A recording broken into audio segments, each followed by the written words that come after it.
I've recently found someone that looks just like me. Every feature from my hair to my jawline. Actually, he looks slightly better. The small imperfections that I obsess over, well, he didn't have.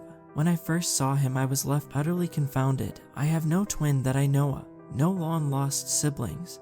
And if I didn't know any better, it could have been my own reflection. I wanted to call out to the man, but somehow, I had lost him. It was dark. The sun had recently set. I don't think he was trying to hide from me. In fact, it looked like he could have cared less if he had seen me. It was something about the way he presented himself, his walk, his chin pointed towards the sky. It was clear that he was confident, something I struggled with.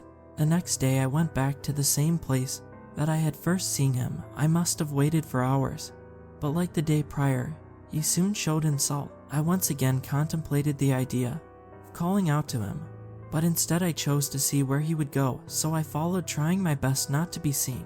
Right away I saw he was a bit taller, which angered me. I mean, the man already had my face. Did he really need the extra height? I spent most of the night following him, going to places that didn't seem of much significance, until he visited her, Amy, my girlfriend.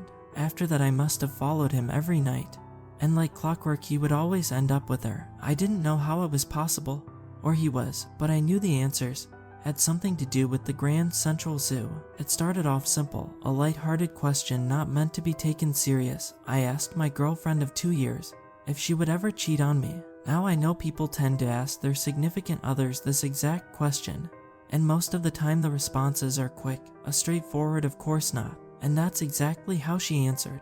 Her quick response gave me reservation of how much she meant, like she didn't really give it any deep thought. It was more instinctual, so I decided to give the question more complexity. I asked if she would cheat on me with her favorite celebrity. She smiled, something that has always melted my heart, and then gave me a little shove. I didn't relent. I waited for an answer, and right away I saw her face drop with annoyance. "Of course not, babe," she responded to my delight. I felt my heart uplift with contentment, and we continued our walk through the Grand Central Zoo, a place that Amy had been wanting me to take her. I work a lot of hours. My job is a bit demanding, so most times I tend to miss dinner with her. Typically I get home in zombie mode and sit at the couch to decompress for a few hours, playing some of my favorite games. I know that this bothers her, and I try to pay as much attention to her as I can. But when you work 12-hour shifts in some soulless office, not thinking when you get home is one of the few pleasures one can have. So for months Amy had been giving me subtle hints of how much she wanted to come to the zoo. She had always been fascinated with animals. I guess you can say she's one of those people. Since I've met her, she's had several pets. Originally she had a dog, one that sadly passed before I could really know the small creature. She then had a kitten who ran away. Even though she loved animals, it seemed as if destiny had very different plans for her, since it seemed like she never could hold on to a pet. Walking through the zoo, I could vividly see the wonderment in her eyes as we passed different exhibits.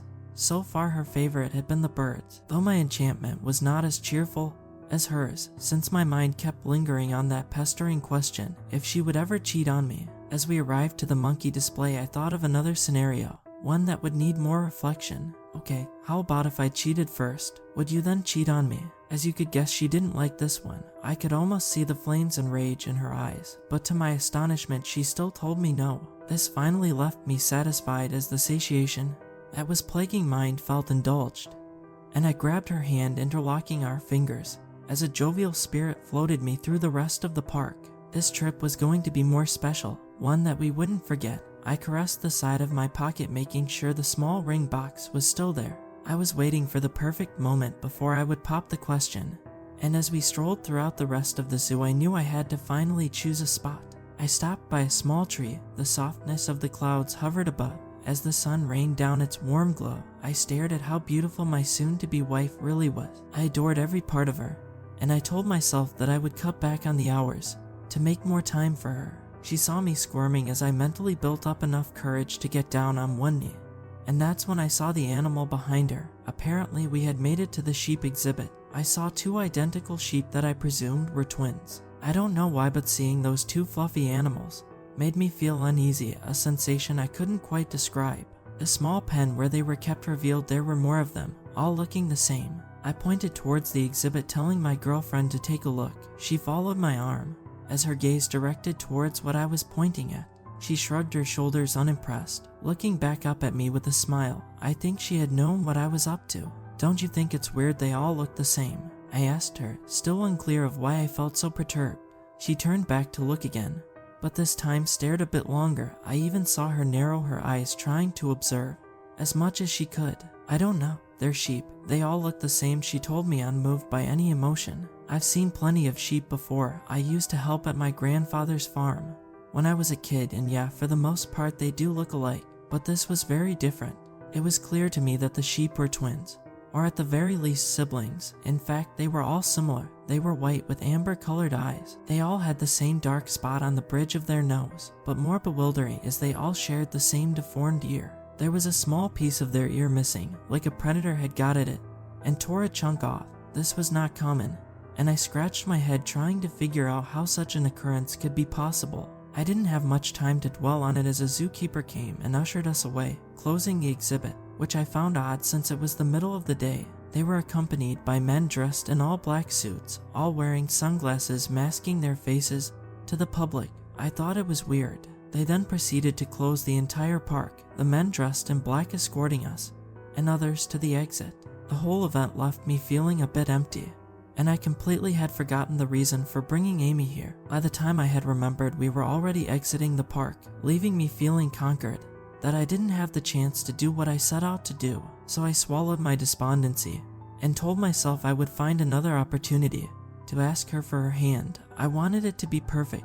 As we were driving home, for whatever reason, the lingering question of her ever cheating on me peeked its awful head back into my mind. This is when I also thought of the sheep, and as I mindlessly drove home holding Amy's hand, I decided to combine the two. Okay, I got another one, I said, as I cleared my throat. Amy rolled her eyes in a playful manner, more seductive than annoyed, as she turned to look at me, still holding my hand. Okay, just hear me out. Would you ever cheat on me with my lookalike? I saw the question had taken her back a bit, and for the first time I saw real contemplation form on her face. What do you mean? She asked, confused. The sheep that looked so similar made me think of how it would be if I had twin. Would she be attracted to him?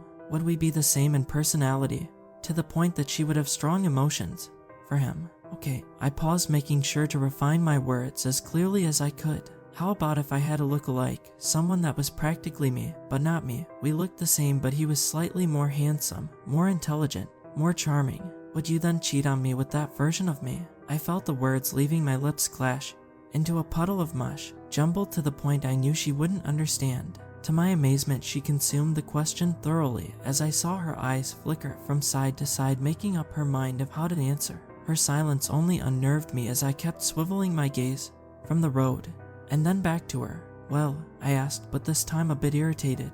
I'm thinking, she replied back, still with a playful tone. I let go of her hand, now angered by her refusal to reject my bizarre scenario. It was one of those moments, the type that make you rethink your logical view of the world. Don't ask questions if you don't really want the answers. She giggled, gathering my hand into hers, reaching over and planting a soft kiss on my cheek. To be honest, the gesture uplifted my very soul as I felt all the blood rush to my face. In the moment, I wanted to pull the car over and embrace her into my arms. Though I remained stoic and didn't give her the satisfaction of her knowing she had such a power over me. Instead, I continued driving, not displaying how beguiled I really was with her. As she settled back into her seat, a bit perturbed that I was playing hardball. You're so dumb, she muttered out. I said nothing, but then grabbed her leg and softly shook it, indicating to her that we were okay. The rest of the car ride was driven in silence, the world outside dissipating as the roads opened up and swallowed us alive. It was quick,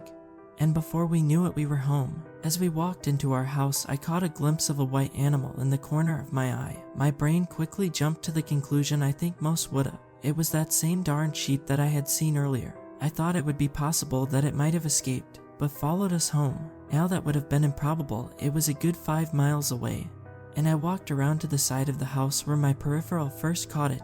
To my horror, I saw nothing, no animal. By this point, the sun had set, engulfing our tiny neighborhood in pitch darkness, and all I saw were fragmented shadows that seemed to dance around in the corners of my eye due to the lack of light. I knew my imagination was running away, and I headed back into the house. The next few weeks seemed to dissolve by a slow drip of seconds. The days felt endless, while the nights held its cold grip much longer than usual, or at least that's how it felt. I saw on the news that they had closed down the Grand Central Zoo, which I found odd. The news reporter went on about animal abuse. I never did get around to asking Amy to marry me. In fact, after that day she seemed to be more distant, less interested in our time together. I cut back on the work hours, arriving home earlier to have dinner with her, only to find she had already eaten.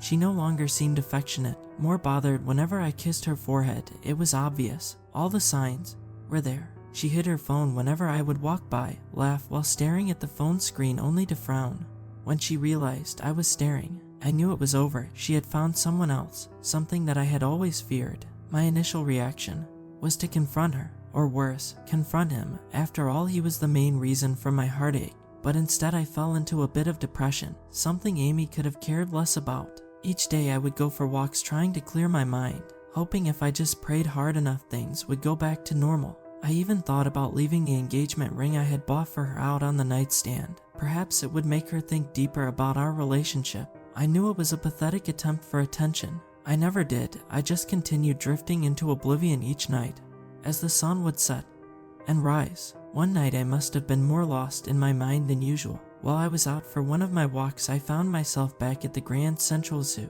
I was at a loss. I didn't remember walking so far. Regardless, I took it as a sign from the man above, the last piece of acceptance.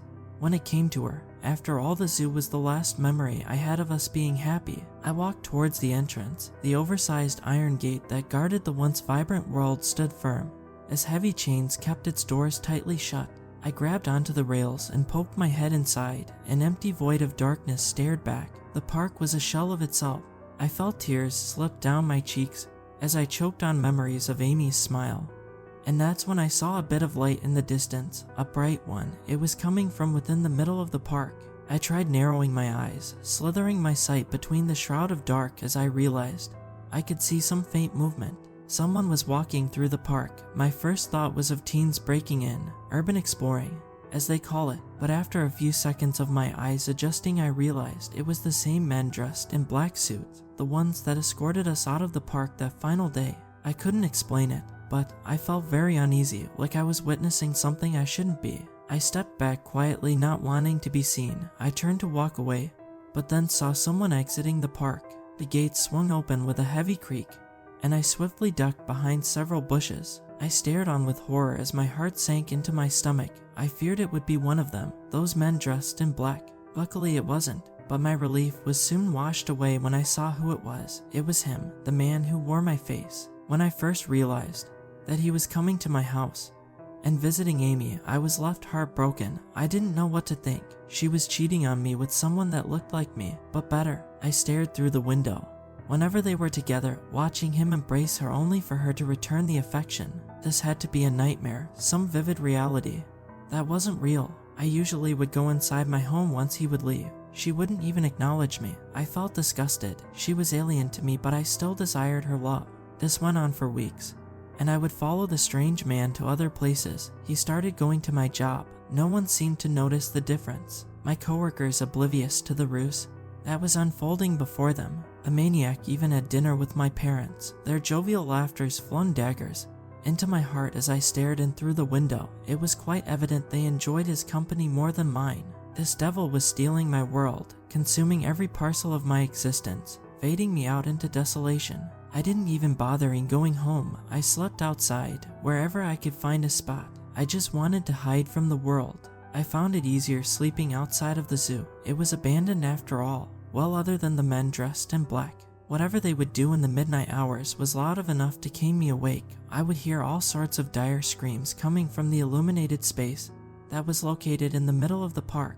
Most times it sounded like animals squealing in torment, but then there were the noises that were a lot more familiar, the cries of people in agony. I really didn't care what they were up to. Hell, they probably knew I slept outside the gates. We left each other alone. My mind was all too enthralled with him, the man that wore my face. I would think about it day and night, always staring in through the window.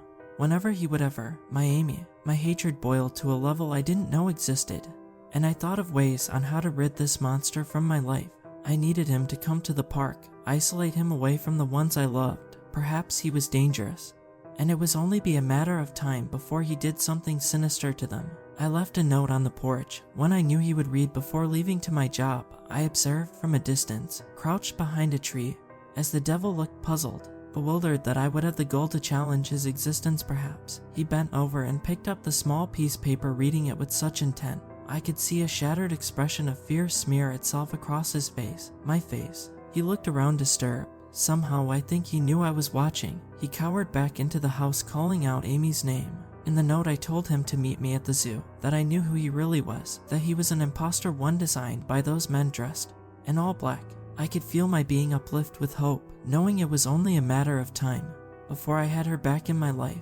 He didn't come that first night. I waited patiently, hiding in the shadows, all too eager to finally confront this beast. I didn't relent. I left a note every day, until his annoyance found its tipping point. I remember seeing him crumbling up the small slip of paper with such rage, cursing out to the heavens, as I stared on with such elation. The night was cold. The winter breeze slithered through the rails of the gate that guarded the Grand Central Zoo, creating this ominous whistle that echoed throughout the streets of our deserted roads. It was midnight, and I waited patiently for the man to come. I giggled with such glee, already visualizing the return to my once happy life, talking to my parents, to my coworkers, but more importantly talking to her.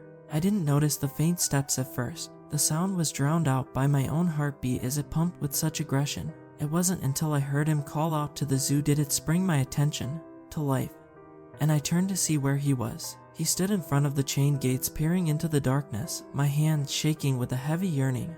But then, to my surprise, that monster climbed the gate and jumped over to the side I had never been before. I was astonished at the courage he had. Maybe it's because he had never seen the men dressed in black. I decided to cross over, follow where he went, not wanting to lose an inch of his presence. I scuffled around quietly behind him as he aimlessly wandered the park's ground, illuminating his pathway with his phone light. I could see how frightened he was. An expression of trepidation on his face only intensified the further we went in, my own terror irrelevant, as my gaze only focused on him. Eventually, he saw the lights coming from the middle of the zoo. I saw that it piqued his curiosity, and he started his way towards the mystery. I felt anxious, but proceeded behind him, jumping out of view anytime he picked up on my footsteps. I think he knew I was following. I occasionally glimpsed around, waiting for the men in black to tackle me. Maybe this was all a trap. Perhaps he was well aware of them and was guiding me into an ambush. We soon found ourselves face to face with the light that shined bright. It was coming from a large tent, one that was located close to the sheep exhibit, where I first saw the identical animals. The man entered the tent, and I felt hesitant to follow, but I had always been curious myself to know what lay in the middle of the park. I crept close to the opening, gripping at the knife I had stashed in the inner pockets of my coat, wheezing all too heavy. I held my breath and stepped inside. Sounds of machine noises chimed all around as a repulsive scent simmered in the air. The monster stood frozen, looking down at something. I quietly scuffled towards him as I glanced around, seeing strange medical equipment that I had never seen before. Empty glass chambers that were large enough to hold a person. I didn't see any of the men dressed in black, no one to guard us away, nothing to deter us from here. I visibly could see the man that wore my face trembling with fear. I at first couldn't see what he was staring at. It looked like a surgical table, and it wasn't until I was behind the man did I look over his shoulder. There was another one of him, or me. There was another man that wore my face laying still on the surgical table, unmoving. It looked dead. Its presence wasn't too shocking to me, since the beast standing before me was one of them, a replica, and I pulled out my knife ready to kill the monster that had stolen my life. Before I could stab him, it turned around, presumably to run away, but as it stood staring down at me, I saw confusion and terror morph into one single expression. It began to speak with a trembling lip. "I'm on my face." Before I could digest what was happening, I stabbed it in the chest, firmly wedging my knife deep into its heart as all of my anger seeped out of every pore. I felt a bit of serenity inundate my body as I stood over the dead creature, a smile erupting on my face. I then heard faint breathing coming from behind me. Someone was watching. I turned around, and there they were, the men dressed in all black, wearing sunglasses, staring at me. Now at this range I realized something was all too familiar about them. They slowly took off their glasses, revealing themselves to me, and that's when I realized who they were, why they never attacked me before. The men that were dressed in black all wore my face. They all looked like me, but different. I didn't know what to think or what to do. I ran through them and headed towards the exit.